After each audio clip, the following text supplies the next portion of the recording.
Hello everyone, welcome to my YouTube channel. आज की video में EHI 06 का कुछ इम्पोर्टेंट क्वेश्चन बताएंगे जो आपके एग्ज़ाम के लिए काफ़ी इम्पोर्टेंट है।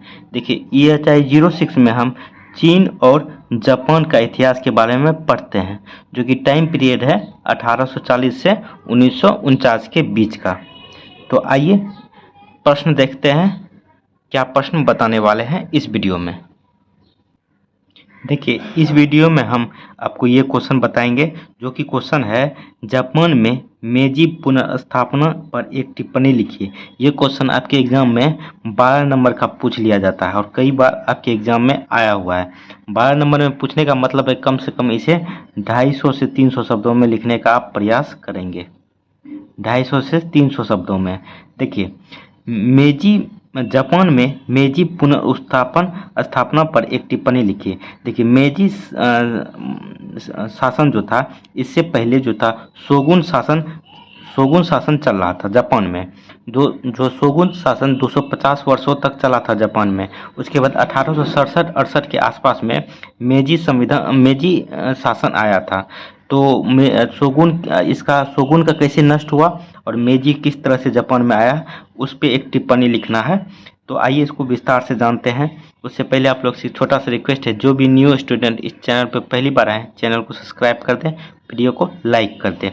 मेरा वीडियो बनाने का उद्देश्य एक ही है कि आपके एग्जाम में ये क्वेश्चन आएगा तो आप इस वीडियो को देख के उसे बना पाइएगा, क्योंकि आपका रिवीजन होता चला जा रहा है। जो क्वेश्चन ये नहीं देखा है, तो पहली बार देख रहा है, तो उनको थोड़ा सा कुछ वर्ड नोट डाउन करते जाना है, ताकि एग्जाम में जब आए तो इसे खुद से भी बना के लिख सकते हैं, आपको आइडिया मिल जाए इसमें लिखना क्या है। आइए देखते हैं जापान। देखिए, इससे पहले भी EHI 06 का मैंने काफ़ी वीडियो अपलोड कर चुका हूँ। यदि आप वो नहीं देखें तो डिस्क्रिप्शन में प्लेलिस्ट का लिंक दिया हुआ है, वहाँ से आप देख सकते हैं। देखिए, जापान में मेजी पुनर्स्थापना पर एक टिप्पणी लिखिए। देखिए, मुत्सुहितो मैजी नामक 14 वर्ष, देखिए आपको ये नाम जो है नोट डाउन कर लेना, ताकि लिखने में परेशानी ना हो एग्जाम में। नामक 14 वर्षीय युवक अब जापान की नया सम्राट बना। 14 वर्षीय नवीन सम्राट जापान की वर्तमान राजनीतिक को भली प्रकार समझता था। यह सम्राट विदेशी संपर्क के साथ पलने वाला होनहार तथा वीर युवक था। जो यह मुत्सुहितो जो था, जो मेजी शासन जो बनाया था, शासन का राजा जो बना था, यह जो था विदेशों के साथ अच्छा संपर्क था और एक बार होनहार और वीर भी था। ठीक, देखिए, सम्राट के सिंहासन पर बैठते ही पश्चिमी देशों के साथ देश में चल रहे संघर्ष स्वयं समाप्त हो गए। पश्चिम देश के साथ जो जापान का संघर्ष चल रहा था, जब मेजी का शासन नया सम्राट बना, तो पश्चिमी देश के साथ चल रहे संघर्ष स्वयं ही समाप्त हो गया था। देखिए, हम बताएं मेजी शासन से पहले जापान में शोगुन शासन चला रहा था, जो 250 वर्षों तक शासन किया था जापान में। तो 1867 के आसपास शोगुन शासन समाप्त हुआ और मेजी शासन जापान में एक नए रूप में आया था। देखिए, नए शोगुन को न तो सम्राट का समर्थन प्राप्त था और न सामंतों का ही। वित्तीय व्यवस्थाओं तथा विदेशियों के चारों ओर के असहयोग के वातावरण से तंग आकर इस शोगुन ने 9 नवंबर 1867 को अपना त्यागपत्र सम्राट को दे दिया। सम्राट ने इसे तुरंत ही स्वीकार कर लिया।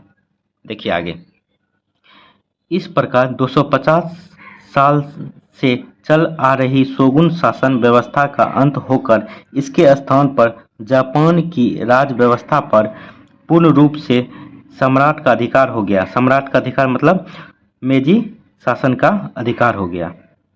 केंद्रीय शक्ति सम्राट के हाथों में आई। शोगुन द्वारा त्यागपत्र देने पर ताकुगावा परिवार के व्यक्ति अपने कुल की शक्ति का विनाश सहन न कर सके। उन्होंने क्योतो पर आक्रमण कर दिया। जो शोगुन शासन का जो परिवार था, उन्होंने जब त्यागपत्र दिया राजा ने, शोगुन के राजा ने, तो वह उनके जो परिवार थे वह इसे संभाल नहीं सका। और उसके लिए क्या किया कि जो मेजी का शासन था कि तो इस पे आक्रमण कर दिया, लेकिन सम्राट ने इनका सामना कर इन्हें परास्त कर दिया।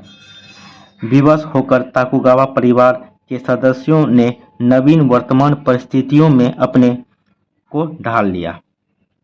आइए आगे देखते हैं। देखिए, मेiji पुनर्स्थापना का महत्व निम्न महत्वपूर्ण कार्यों एवं सुधारों से प्रकट हो जाता है। तो जब मेiji शासन बना, वहाँ उसके राजा बने, तो इन्होंने क्या क्या महत्वपूर्ण कार्य एवं सुधार किए वो देखिए। पहला है केंद्रीय शासन का संगठन। मेiji के सिंहासन पर बैठने के समय जापान कुरीतियों तथा अव्यवस्थाओं का घर बना हुआ था। अंतिम शोगुन के त्यागपत्र से शोगुन परिवार में बेचैनी प्रारंभ हो गई थी तथा इस परिवार के अन्य सदस्य सत्ता को पुनः हस्तगत करने के प्रयास में थे। जिस समय सम्राट शपथ पत्र की घोषणा कर रहा था, उस समय देश में सम्राट के समर्थकों तथा विरोधियों के मध्य गृह युद्ध चल रहा था, लेकिन सम्राट के समर्थकों ने अपने विरोधियों को 1969 तक पूर्ण रूप से दमन कर दिया। आइए और देखते हैं। देखिए दूसरा, सामंती व्यवस्था का अंत। सम्राट के पास देश की वास्तविक सत्ता आने के बावजूद अभी सामंत वर्ग सिर उठाए था, अतः सम्राट ने सात नहीं सामंत वर्ग पर, यहाँ पे सामंत वर्ग होगा, ठीक है, सामंत वर्ग पर नियंत्रण स्थापित करने का निश्चय किया, क्योंकि सामंती शासन पद्धति 1868 के शपथ पत्र के विपरीत था। वस्तुतः सम्राट के साथ साथ वर्तमान केंद्रीय संगठन, जिसमें विधानसभा तथा राज्य परिषद सम्मिलित थी, बहुमत से सामंतवाद का विनाश करने के समर्थक में थे। देखिए, मेजी शासन जब आया था तो उन्होंने सबसे पहले कार्य क्या किया था, जो आपको हम बताएं कि सबसे पहले उनका जो विरोधी था उनको नष्ट कर दिया। उसके बाद सामंत वर्ग जो था उनको नष्ट किया, दो कार्य, और किस तरह से वो बैठा वो भी आपको बता दिए। एक क्वेश्चन और आइए बताते हैं, ये भी आपके एग्जाम के लिए काफ़ी इम्पोर्टेंट, थोड़ा सा ऊपर कर लेते हैं। देखिए, और कई बार ये आपके एग्जाम में पूछा गया, आप देखिएगा प्रीवियस ईयर उठा के, तो ये क्वेश्चन पूछा गया है। जापान में बौद्ध धर्म के विकास को रेखांकित कीजिए। जापान में किस तरह से बौद्ध धर्म का विकास हुआ, इस पे एक टिप्पणी लिखना या इसको विकास को रेखांकित करना है। और ये क्वेश्चन आपके एग्जाम में 12 नंबर का पूछ लिया जाता है, काफ़ी बार आया हुआ है ये क्वेश्चन। तो आइए देखते हैं। देखिए कुछ पॉइंट है जो आप उसे नोट डाउन करते जाइएगा तो अच्छा रहेगा, ताकि एग्जाम में आपको एक तरह से वर्ड मिला रहे और इसको अच्छे से बना के खुद से भी बना के लिख सकते हैं।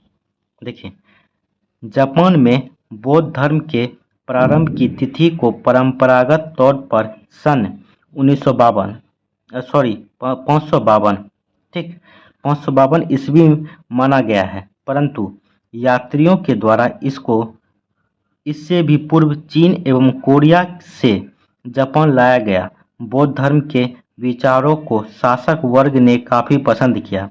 देखिए, जैसे ये ईस्वी है, इसको ईस्वी को आपको नोट डाउन कर लेना है, ठीक। और उसके बाद कहाँ से आया था, ये चीन और कोरिया के रास्ते जापान आया था। और इसको कौन सबसे ज़्यादा पसंद किया था, शासक वर्ग, जो वहाँ के शासक वर्ग थे उन्होंने काफ़ी पसंद किया था बौद्ध धर्म को। उन्हीं के कारण गहरी बौद्धिक गतिविधियों का उदय हुआ और शाही संरक्षण में कई प्रकार की विचारधाराओं का प्रसार हुआ। शिंतो जैसे स्वदेशी धर्म के साथ बौद्ध धर्म का कम टकराव हुआ। देखिए, आपको जैसे हो गया शिंतो धर्म था जापान में, तो इनके साथ जो है बौद्ध धर्म का टकराव कम हुआ, जिसके कारण इसका विकास जापान में हुआ था।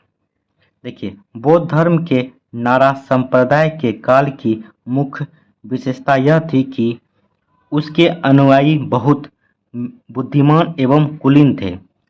कल्पनातीत प्रश्नों पर की गई विद्वतापूर्ण टीकाएं छोटे कुलीन तथा शिक्षित वर्ग को बहुत आकर्षित करती थी। सेचो तथा कुकोय जैसे दो भिक्षुओं ने बौद्ध धर्म की भूमिका को विकसित करने करने में महत्वपूर्ण योगदान दिया। तो आपको यहाँ पे सेचो और कुकोए ये दोनों नाम जो है नोट डाउन कर लेना है। तो यही दोनों भिक्षु जो था बौद्ध धर्म के विकास में महत्वपूर्ण भूमिका निभाया था जापान में। आइए आगे देखते हैं। देखिए, सेचो ने अपने उपदेशों के आधार लोटस सूत्र, याद रखिएगा लोटस सूत्र को बनाया और एक ऐसी धार्मिक व्यवस्था का निर्माण किया जिसके अंतर्गत अपार श्रद्धा रखनी होती और प्रगाढ़ चिंतनशीलता का अनुसरण करना होता था। ऐसा करने से ज्ञान की प्राप्ति हो सकती थी।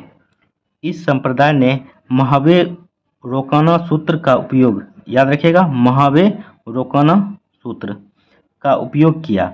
इस संप्रदाय का कहना था कि विभिन्न प्रकार की शिक्षाएं ज्ञान के विभिन्न स्तरों का प्रतिनिधित्व करती थी और महावेरोकाना सूत्र ज्ञान की अंतिम तथा सर्वोच्च स्थिति थे।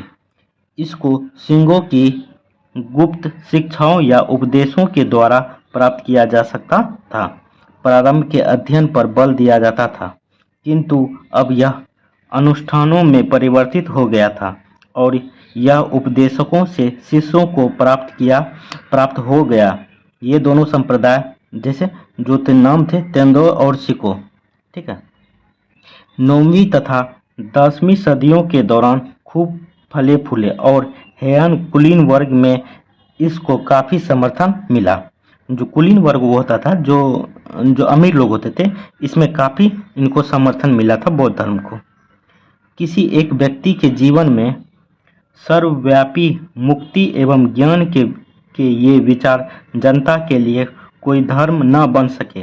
कुलीन वर्ग ने एक साथ कई तरह के सिद्धांतों का अनुसरण किया और इस प्रकार से इन धार्मिक विचारों ने एक उचित धर्मनिरपेक्ष वातावरण तैयार करने में मदद की।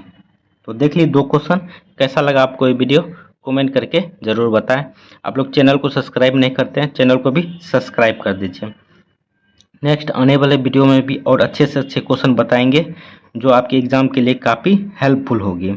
चलिए, थैंक यू, जय हिंद।